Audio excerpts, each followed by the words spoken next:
Bro, when's your event again, man? Get into it. The event, we've got the battle on the 11th of November, Yeah. Saturday, at Dance House. Yeah. So that's going to be an open style to Litefeet music battle. And we've also got some exhibition battles featuring like Australia's best Litefeet dancers. And we've got some international guests coming around to participate in those exhibition battles as well. Holy shit. And then the day after, on the Sunday, 12th of November, we've got a workshop featuring Kez from Sydney. Yo. And King K. They're going to be teaching like a 5-hour intensive. So that's going to be fucking mad.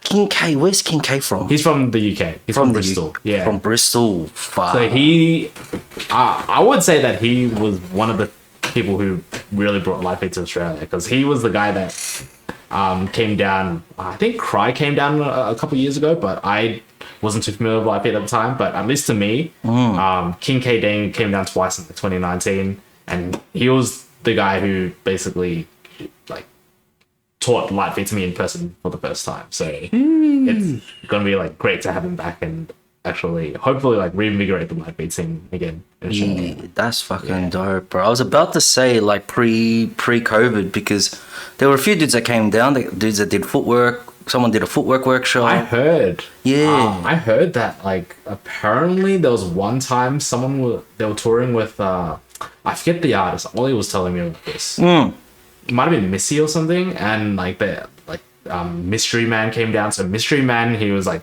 the he basically brought the tic-tac-toe, which is basically like tapping your feet with your hands to Litefeet. Like I know that's been a foundation in like a lot of other styles and cultures, but specifically to Litefeet, yeah, Mystery Man was the guy who brought that in, and he was down in Melbourne apparently at one point. What? Yeah, King Droid, like flexing legend.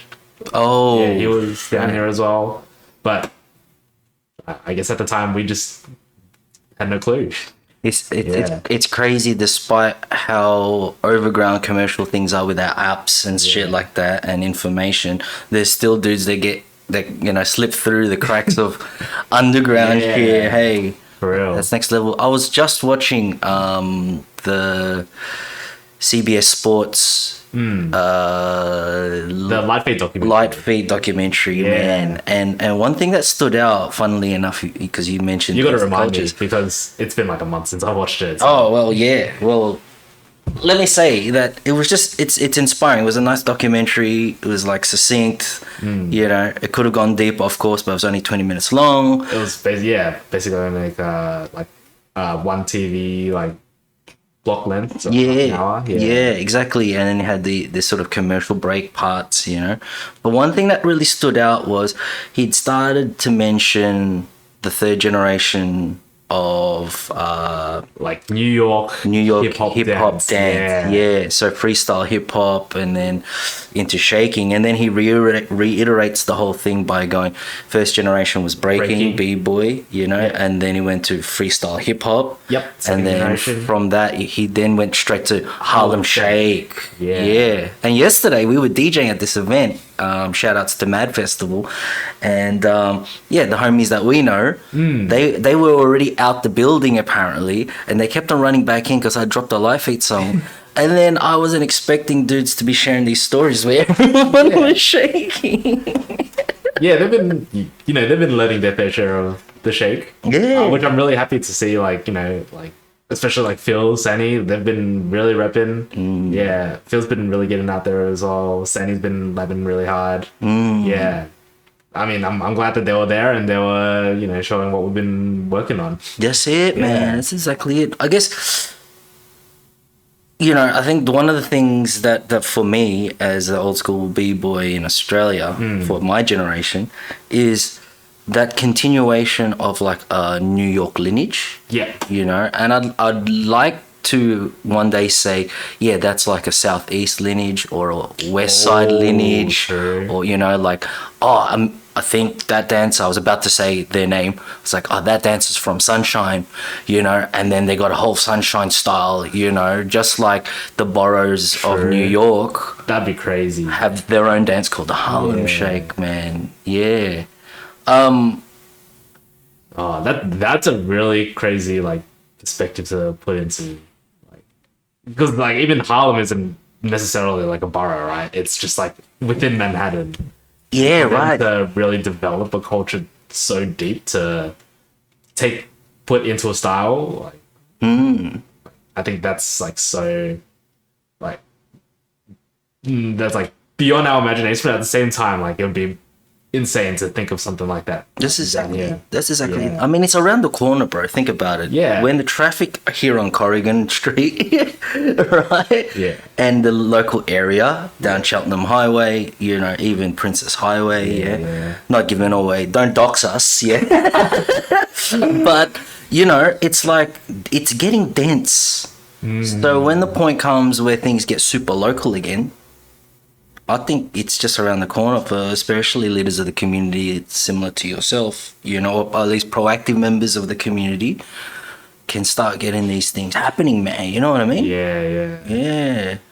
I guess, shit, you know, you got your Litefeet event happening. Is this the first official Litefeet event of Victoria? I guess it depends on what you call like an event, right? Because there've been workshops before, and we are trying to be a bit more proactive. Like we had our like in-house event in June before I went to New York, and that was really nice. Like we had maybe like almost 30 people around there, and for an event that I just randomly called off on Instagram, and I was like, come suss some people battling. For that many people to come around, I was like really happy with just the amount of people who were willing to support an event like that. See, I didn't even know about this. So that's probably, was that the first event? Minus Possibly, workshops? yeah. Minus workshops, minus interstate guests. Yeah.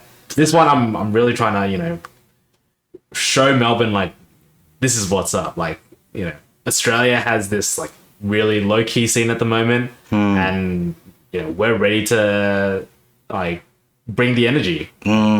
Show, like, what we've been working on over the past, like, well, at least for me, like 3 years. For Kez, it'll be at like 4 or 5 years. For maybe someone like King K, it was probably like 10 years. Like, yeah. I remember I actually met one of King K's students out when I was in New York. Just recently? Yeah, when I was at I think Ollie and I went to a lab run by K-Slick, Litefeet legend. He might have been in the documentary. This girl from the UK comes around and we're like, oh, like, hey, how's it going? And because of her accent, we're like, oh, do you know like King K? And she's like, yeah, he's my teacher.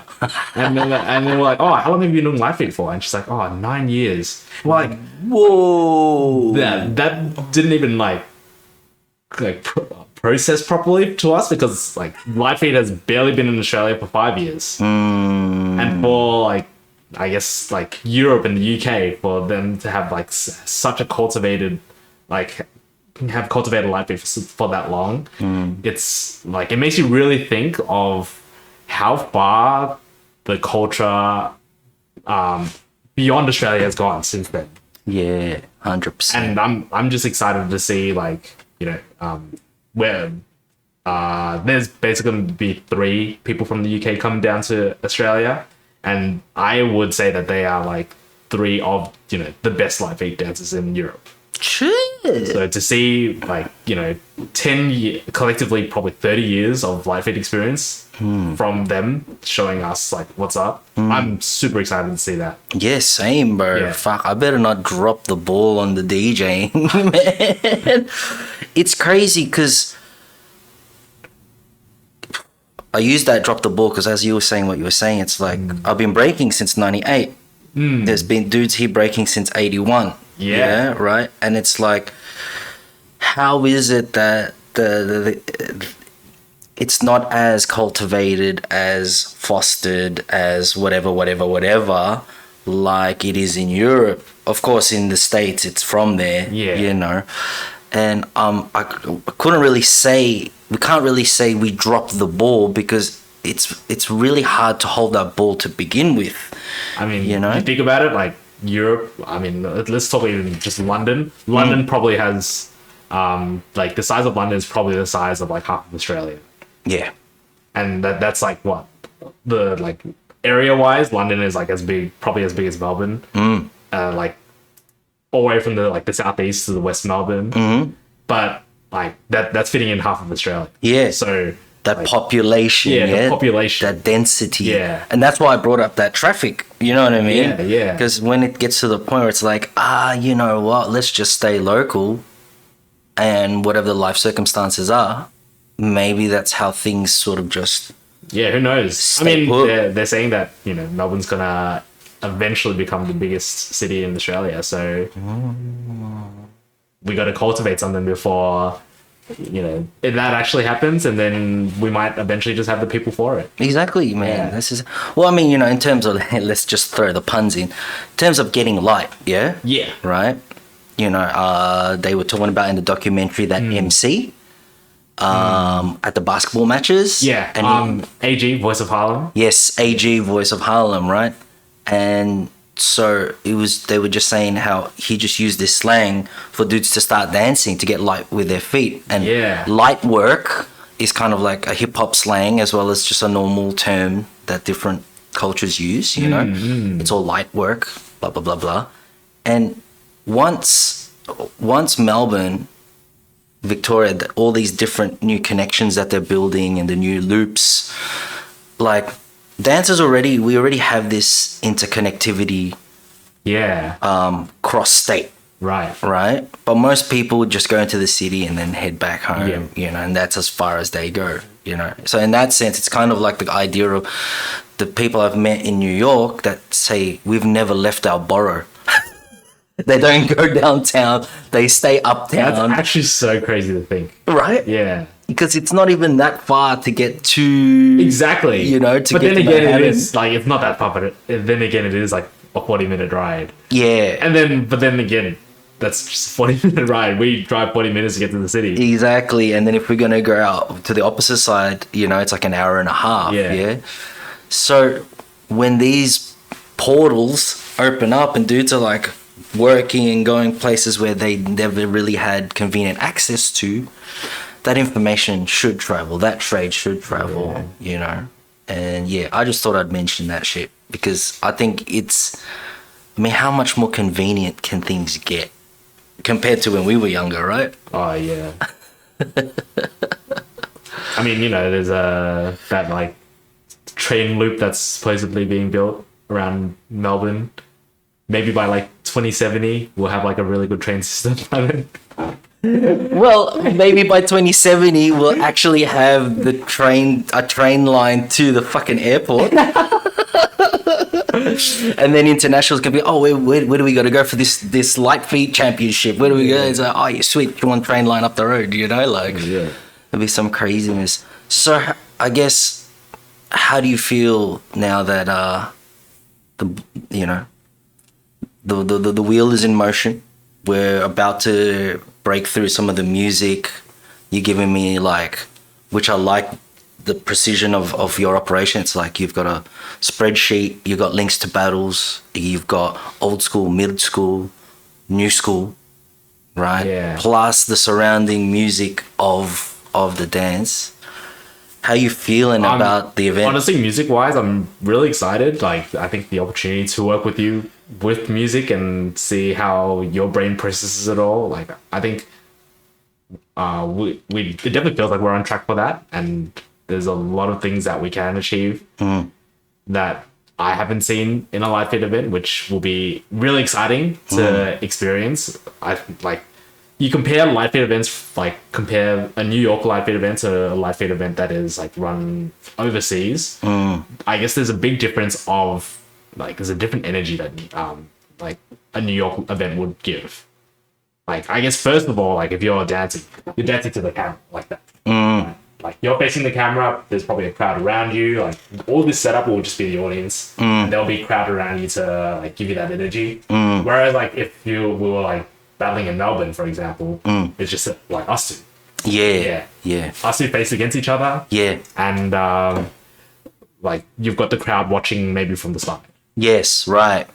Yeah. And then, but in Litefeet, it's outwards towards a crowd, and then even behind you has the crowd. Yeah. Then the crowd has that participation, which I love about Litefeet.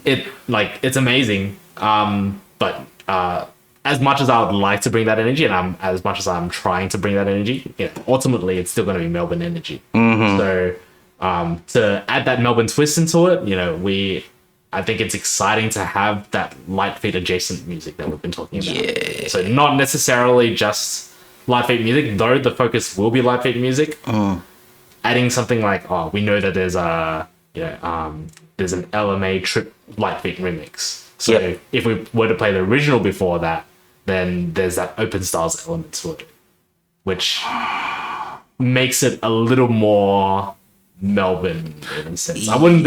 I'm not saying that open styles is Melbourne, but Well, makes it it's a bit more open. 100%. Well, it's definitely one of our staples now, isn't it? All style, open style is like a Melbourne thing, and the fluidity of Melbourne culturally is kind of like everything, That's crazy. Like you mentioning, like when people say like places like Melbourne, Sydney, what do they call it? Like a mixing pot. Cultural mixing pot. Melting pot. Melting pot. But then you go to New York and that place is actually a melting pot. It's fucking melting.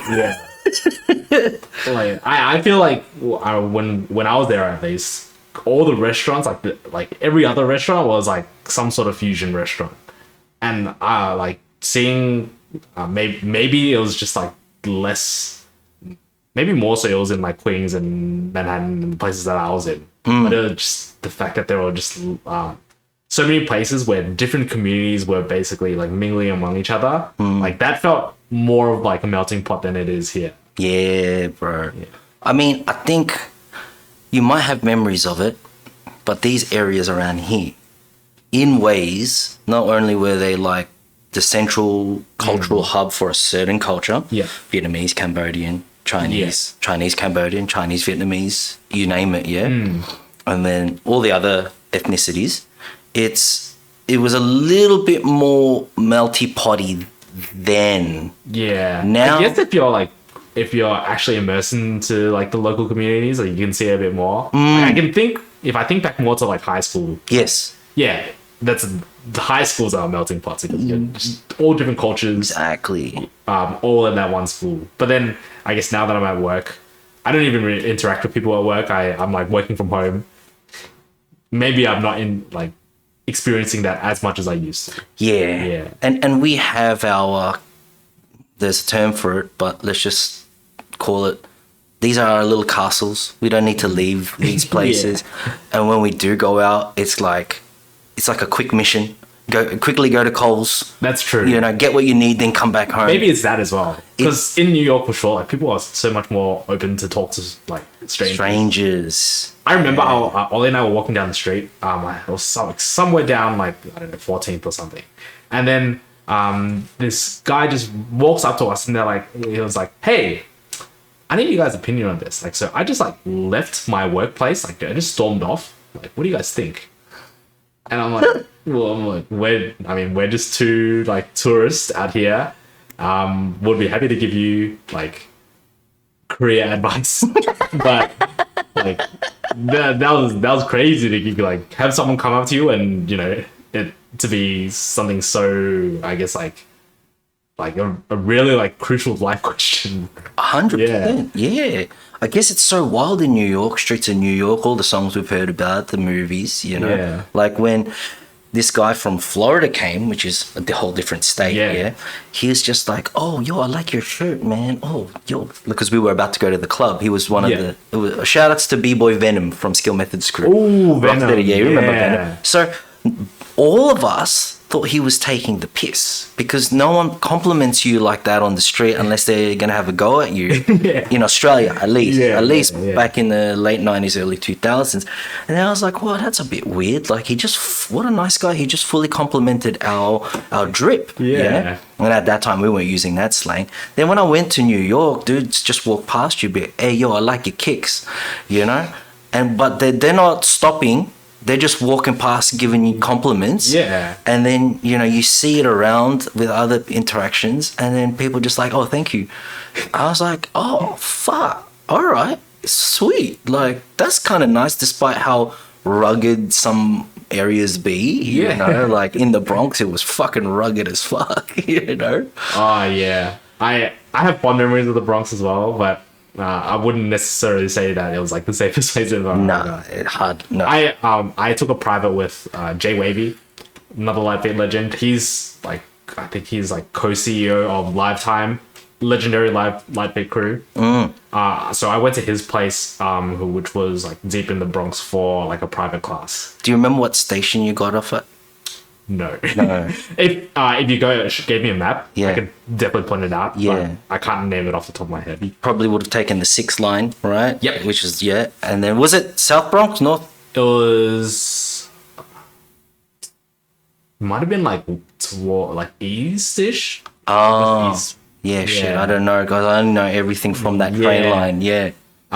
But he was telling me about how he used to house like another Japanese Litefeet dancer, Jumi Light, when he was in New York, and apparently like Jumi Light stayed at Jay Wavy's house for a while because he lost his passport or something, and he was trying to sort it out while he was there. Fuck. But I was like, oh, so like, I mean, you were nice enough to house Jumi. Like, I guess it's like a little safe around this area, and he's like, it's safe nowhere around here, man. Damn.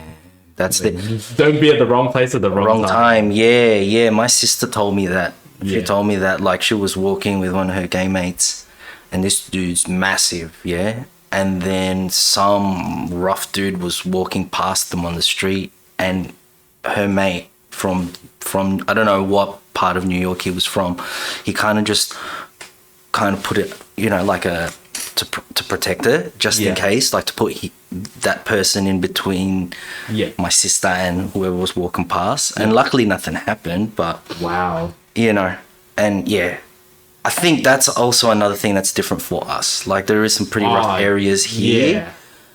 But the difference is, like, I remember the one thing that Ollie and I learned was, you know, like, you just mind your own business pretty much while you're there. Like, if you're just looking towards one direction, this was basically my mentality. If you look like you know where you're going, then people aren't going to like have any second thought of you. Yeah. But if you're like walking around like the Bronx and you're like Yeah. they know you're a tourist. Yeah. They know you're not from there. Then Yeah. that makes you a bigger target. Yeah, 100%, 100%. And yeah, even people from the Bronx have told me, you know, shout outs to B-Boy Boyo. Yeah, he got pulled up by locals. Yeah. You know, it's just how things rolled. I guess maybe the desperation in some areas. And I'm bringing that up because it's like, that's why their culture is so next level. But at the same time, as opposed to us appropriating and trying to emulate that kind of thuggish vibe, you know, that ruggedness, we have our own type of version of that. Yeah. You know, and we need to cultivate that and Exactly. foster that Yeah. so that we have something that's uniquely our own. You know, I wouldn't necessarily say that our neighborhood is like more dangerous than the Bronx, but there is danger in some form, and we do have precautions, our own precautions to take account into that. Yeah, I think junkies are universal, man. Oh yeah, And the amount of fucking junkies around the fucking station and Yeah, shit. exactly. It's just, but they're not. They don't. You they're Australian junkies. yeah, and I think because you're more local than I am. You know, I've only just moved into this area, but it's like we've become comfortable to kind of know how to deal with a situation. You know, there are different things. Like, I'm sure, like it's different in New York, but like here, like at least my family, we learned, you know, bikes aren't really that reliable here because they'll probably get stolen. Mm-hmm. Yeah, if you have a shed out in the back, don't keep anything in it because that's not really a shed. That's the community's shed at that point. Yeah, like Dude's jumping fences and shit. oh, my dad has like had like multiple leaf blowers taken from the shed. Like who needs a leaf blower? Dodgy motherfuckers. Dudes who need to make a quick buck at fucking cash converters, man. Fuck, that's some craziness. So we have our fair share of ruggedness, you know, and that in turn gives us our own sort of cultural style, right? Yeah. You know? I guess to start wrapping things up, man. What are your visions now that you've returned to the Mecca? Literally, I think the Mecca for the 5%ers is either in Harlem or Queens. When they go return to the Mecca, because it's like an allegory for Mecca in Islam, in the Islam world. Yeah. But the Mecca for 5%ers, the nations of gods and earths, I believe their operations were in Harlem. Would you say that, like, for some, the Bronx would also be the Mecca? Well, exactly, because for this whole time, when I think the Mecca for hip hop, it'd be where it comes from, which is the Bronx, right? Hip hop wise. But when you're going down that level where spirituality mixes with hip hop, and that part of true work, African American culture, right? When they say return to the Mecca, I was told that actually points to Harlem. I could see Harlem. Yeah, Harlem, there was definitely a lot of culture. Like, beyond just, like, calling it Harlem, there's, like, the different boroughs of Harlem, like Spanish Harlem. Like West Harlem probably has, like, its own, like, set of block parties. There were different parts of Harlem which had, where I went to, where the Litefeeters would frequent to train. And I think, that was probably one of the more valuable experiences, and one of the things that I definitely took back here. So I can link this to my most memorable part of New York, and it was like I was in Harlem. I was at this basically this center, and the Litefeet dancers would call it Teen Night. Teen Night is basically where all the Litefeet most of the Litefeet dancers would go train, and for I guess that Tuesday, that Teen Night, they were running like a impromptu battle. So there was a battle that was supposed to happen in May, and it got pushed back because I think the police kicked them out of the venue and around that time. But they weren't able to run the last battle. So they decided to run the last battle while I was there at Team Night. Oh, was that the footage you showed me? Yeah. I would probably say there's some like high level Litefeet battles coming up, so I can't like exactly say it yet, but so far that's been the battle of the year. Wow. Yeah. That's where Mans broke his glasses, yeah? Mans broke his glasses, Mans about like a hoverboard, the hoverboard concept. And like it wasn't even just the fact that I witnessed that battle in person, but it was the fact that like I looked around the room and you can just count to three, like 1, 2, 3. Oh, you're a Litefeet legend. 1, 2. Oh, you're a Litefeet legend. Damn. I was just surrounded by all the people that I like study online, and just I was able to see them in person, like at whatever stage of their life they were. Like, there were people who had gone out of the Litefeet culture and like done their own thing. They might have like started rapping or started doing their own thing. They just went back to watch that legendary battle. And that, like, yeah, just being in that room, I felt like that was the most New York experience that I had. Fresh, bro. Yeah, and at the very least, yeah, hopefully I can bring as much of that as I can to November 11th. Yeah. Well, my comment on that, bro, is when we were going back overseas. Funny I used the word back, because I guess we did multiple trips. Yeah. It's very easy to get caught up back in the real life, back in your real life, in your real world, once you get back home, right? Oh, for sure. And trying to like preserve that or keep that energy and inspiration going, that motivation that you receive when you're overseas. It's one of the hardest things, man. Yeah. You know? And I think if we can all sort of be encouraging to, you know, because you went out, you, Ollie, and a handful of other people from around Australia work real hard to get there and then come back. It'd be nice from our point, a receiving end, to be like, yeah, how do we keep this going and make it easier, you know, or allowing for that energy to be received. And that makes a lot of sense. The benevolence, because once it goes, then you're like, it's easy to just fall back into old habits, and we don't get anything new. You know, like this, sure. and I'm not very political, but like this no vote yesterday, you know? Yeah. It's just like, cool, you know, I could have voted no because I don't believe in the government, but yes, for a change, you know? Yeah. And if dudes are like, oh, nah, you know what? Look, like, people are saying like, we're getting so political here. yeah. Clothing the app. Well, I saw that, man. So you know, and I was just up at the Scout Hall on Friday to do the Yeah. early vote, you know? So Yeah, me too. Yeah. Yeah. I was just about to dox myself. yeah. That's why I didn't say anything, man. I didn't say that. I didn't say it. But what I was saying was like, you know, people trying to say like, oh, you vote yes, then you know they're not going to do any more. You vote no, they're not going to do any more anyway. You might as well take like one step. Exactly. Yeah. You know, like, because I was going to walk in Yeah. and go, nah, because I don't believe in the government. And then stupid me used fucking Sky News YouTube algorithm.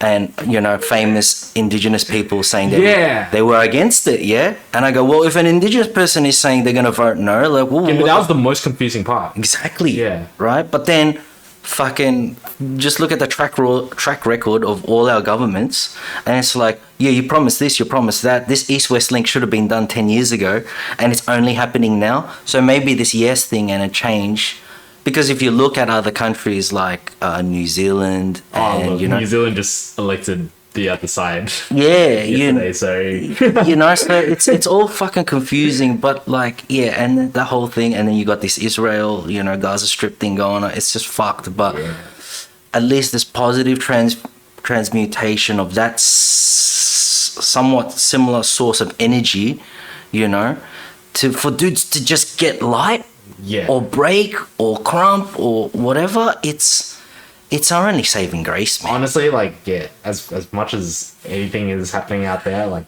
the least we can do is try to maintain the energy that we're trying to give out. Cultivate our energy, protect our energy, Facts. and fucking take shit to the next level, yeah? Facts. Yo. Hey, thanks for coming in again today, bro.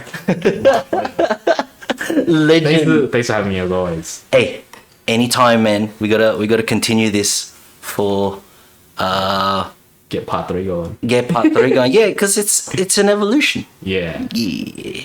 Yo!